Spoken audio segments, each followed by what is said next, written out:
Hi ladies and gentlemen, this is Diane Cardano with our first of the two hot off the press real estate market reports for January 2014. Now, as you know, every single month I break down the news in a way that's easy to understand and keeps you in the know when it comes to the latest trends in real estate. So let's get started. First of all, it is now 2014 and I think we're going to have a fabulous year. As a matter of fact, I think we're going to have a better year than most people are even projecting. Frank Knopik, from the chief economist of Freddie Mac, put it this way: we expect single-family home sales and housing starts to be at the highest level since 2007. That's the highest level in 7 years. Now we know 2013 was a pretty good year in real estate, but we believe 2014 is going to blow these numbers away. Let's talk about prices. Prices are important. Where are they going? What's happening? Well, ladies and gentlemen, the new FHFA report just came out for the year end of 2013. I broke it up for you regionally on this slide. Now, as you see, that though prices are going up in the country, they're going up rather significantly. They're not going up at the same level, though, in every single place in the country. In fact, the Middle Atlantic, where we are, is moving at the slowest rate in the country. And that's actually a good thing because it means our market has stabilized more quickly and has placed us in a pricing model that effectively makes it both a good time to buy and to sell. That means if you're waiting to move into a bigger home or downsize into a smaller home, you're going to be able to find many people looking to buy your home and many people looking to sell you a home of your dreams. And if you're a first-time buyer, we have competitive interest rates and a competitive marketplace to shop in. Not going to be better than that. We're in a very solid place, and as far as prices are concerned. But we're also in an amazing good place as far as sales are concerned. We're coming back to a much more normalized market. In fact, that's the word we've been waiting to use for a long time in real estate: normal. Next, let's look back to FHFA and look at it in a different way. Instead of breaking it down to regions, let's break it down by prices by state. The dark green means things are going to be really, really well, and we can see here very easily that it's in the vast majority of the country, things are going well.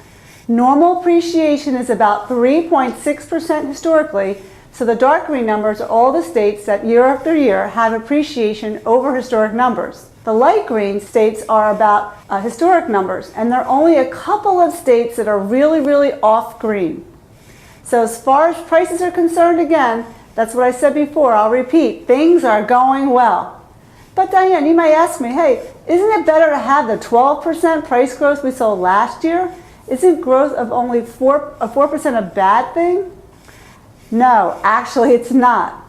As Dr. Stan Humphries, the chief economist at Zillow, said, the conditions that led to the robust appreciation experienced in 2013, including historically low mortgage interest rates, high affordability, low inventory, and high demand, are waning. In their place, we're beginning to see more inventory and rising interest rates, which will lead to further normalization in the market going forward. The key word here, ladies and gentlemen, again, is normalization. We're coming off that flying up and down, crashing up, flying up, crashing down, and flying up again. We're getting off that crazy seesaw ride and moving to a more normalized market. Trust me, folks, it's better for everyone.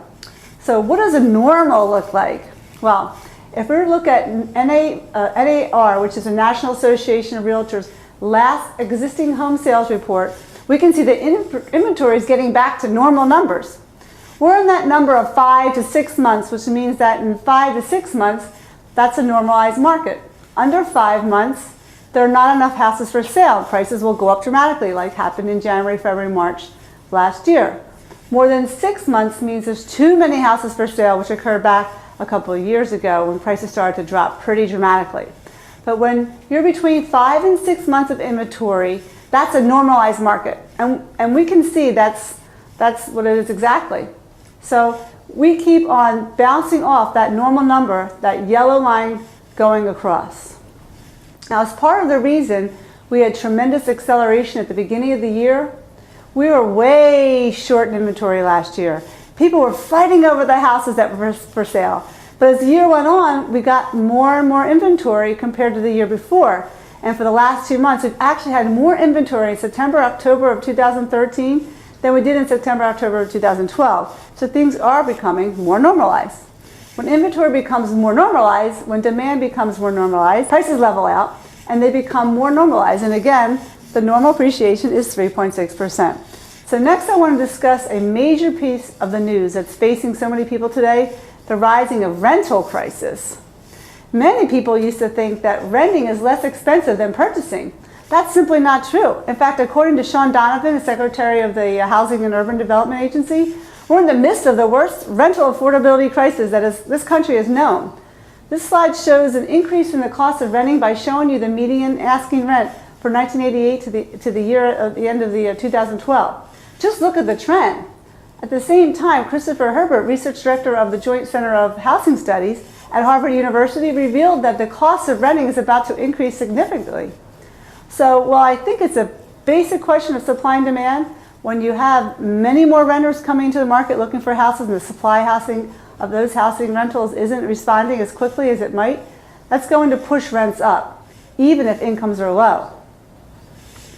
The next slide will show you that the opinion of 100 plus experts who participate in the home price expectation survey is that home values will increase by approximately 4% over the next 12 months and by over 25% over the next 5 years. If we break the predictions down by classification, you can see that even the ultra-conservative thinking of market bears can see nearly 17% appreciation by 2018. That's an incredible return on your investment dollars, as opposed to helping your landlord feather his nest with your hard-earned cash. The bottom line is that the housing market in our area is doing exceptionally well. And with our team of expert advisors on your side especially, you can make it well in real estate. Enter the market right now, whether you're buying or you're selling. And we're going to help you face the market armed with knowledge and backed by a team dedicated to making your experience stress-free and efficient. Most importantly, which is very important, you'll have the best negotiator in the field, me. They call me the pit bull. At your side, making sure you get the best deal possible. Well, I guess that's it for right now. Remember to check back regularly to stay current and ahead of your competition. To really get an advantage, don't forget we have monthly seller seminars. And our next one is coming up on Thursday, January 16th at the Abington Free Library on Old York Road in Abington. And it starts at 6:30 p.m. sharp. So reserve your seat today. And I believe we have about 5 or 6 seats left. All you have to do is go to homesharkseminar.com and register today.